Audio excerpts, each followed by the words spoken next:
श्री कृष्ण। आइए रसपान करते हैं कार्तिक माह महात्म्य का 22वां अध्याय।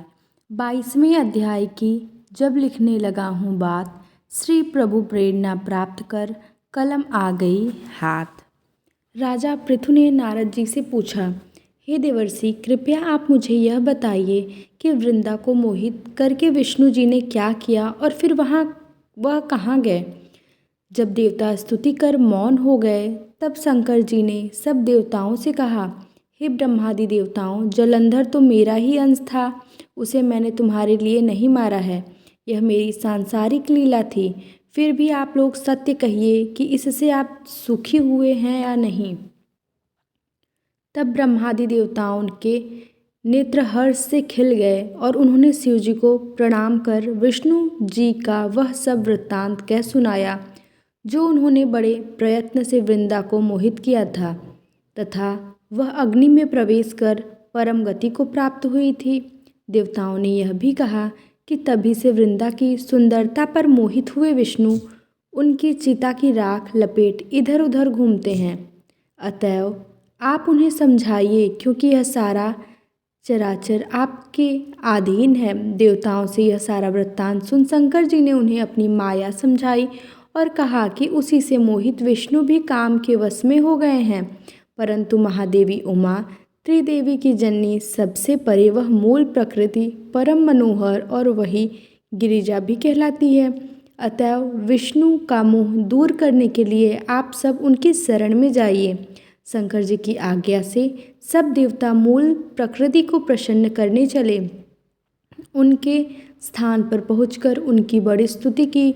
तब यह आकाशवाणी हुई कि हे देवताओं, मैं ही 3 प्रकार से तीनों गुणों से पृथक होकर स्थिति सत्य गुण से गौरा, रजोगुण से लक्ष्मी और तमोगुण से ज्योति रूप हूँ। अतएव अब आप लोग मेरी रक्षा के लिए उन देवियों के पास जाओ तो वे तुम्हारे मनोरथ को पूर्ण कर देंगी। यह सब सुनकर देवता भगवती के वाक्यों का आदर करते हुए गौरी, लक्ष्मी और सरस्वती को प्रणाम करने लगे। सब देवताओं ने भक्तिपूर्वक उन सब देवियों की प्रार्थना की। उस स्तुति से तीनों देवियां प्रकट हो गई। सभी देवताओं ने खुश होकर निवेदन किया। तब उन देवियों ने कुछ बीज देकर कहा, इसे ले जाकर बो दो, जो तुम्हारे सब कार्य सिद्ध हो जाएंगे। ब्रह्मादि देवता उन बीजों को लेकर विष्णु जी के पास गए। वृंदा की चिता भूमि में डाल दिया। उससे धात्री, मालती और तुलसी प्रकट हुई। विधात्री के बीच से धात्री, लक्ष्मी के बीच से मालती और गौरी के बीच से तुलसी प्रकट हुई। विष्णु जी ने ज्यों ही उन स्त्री रूप वाली वनस्पतियों को देखा तो वे उठ बैठे।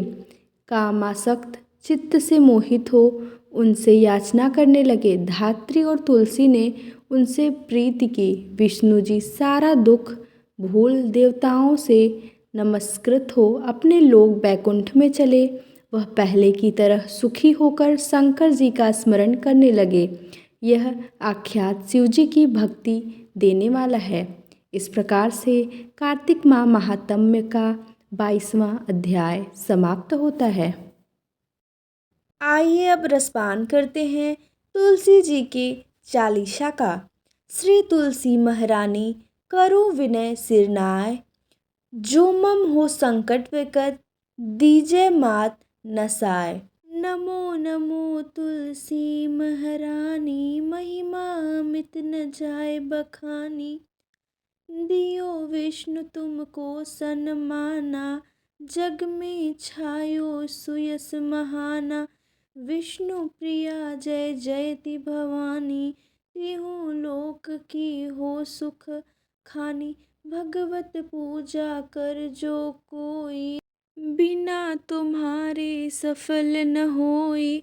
जिन घर तब नहीं होय निवासा, उस पर करहि विष्णु नहीं बासा। करे सदा जो तब नित्य सुमिरन, तेहि के काज होय सब पूरन। कार्तिक मास महात्म तुम्हारा, ताको जानत सब संसारा। तब पूजन जो करे कुंवारी, पावे सुंदर वर सुकुमारी। कर जो पूजा नित्य प्रति नारी, सुख संपत्ति से होए सुखारी। वृद्धा नारी करे जो पूजन, मिले भक्ति होवे पुलकित मन। श्रद्धा से पूजे जो कोई, भवनिधि से तर जावे सोई। कथा भागवत यज्ञ करावे, तुम बिन नहीं सफलता पावे। छायो तब प्रताप जग भारी, ध्यावत तुम्हि सकल चितधारी। तुम्हि मात यंत्रन तंत्रन में, सकल काज सिद्धि होवे क्षण में। औषधि रूप आप हो माता, सब जग में तब यश विख्याता। देव ऋषि मुनि और तपधारी, करत सदा तब जय जयकारी। वेद पुराण तब यश गाया, महिमा अगम पार नहीं पाया। नमो नमो जय जय सुख कारणी, नमो नमो जय जय दुख निवारिणी। नमो नमो सुख संपत्ति देनी, नमो नमो अघ काटन छीनी। नमो नमो भक्तन दुख हरनी, नमो नमो दुष्टन मन छेदी। नमो नमो भव भार उतारनी, नमो नमो परलोक सुधारनी। नमो नमो निज भक्त उबारनी, नमो नमो जन काज सवारनी। नमो नमो जय कुमति नसावनी, नमो नमो सब सुख उपजावनी। जयति जयति जय तुलसी माई, ध्याऊँ तुमको शीस नवाई। निज जन जानी मोहि अपनाओ, बिगड़े कारज आप बनाओ। करूँ विनय मैं मात तुम्हारी, पूर्ण आशा करहु हमारी। शरण चरण कर जोरी मनाऊँ, निस दिन तेरे ही गुण गाऊँ।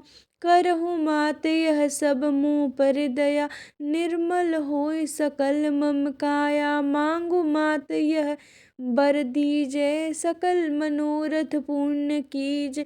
जानू नहीं कुछ नेम अचारा, क्षमहु मात अपराध हमारा। 12 मास करी जो पूजा, ता सम जग में और न दूजा।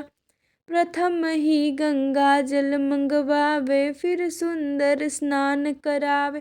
चंदन अक्षत पुष्प चढ़ावे, धूप दीप नैवेद्य लगावे। करे आचमन गंगा जल से, ध्यान करे हृदय निर्मल से।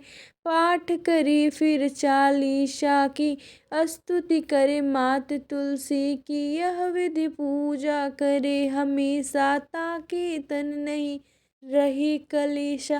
करे मास कार्तिक का साधन, सोए नित्र पवित्र सिद्ध हुई जाहि। है यह कथा महासुखदाई, पढ़े सुने सो भव तर जाई। यह श्री तुलसी चालीसा पाठ करे जो कोय, गोविंद सो फल पावहि जो मन इच्छा होय। जय श्री कृष्ण।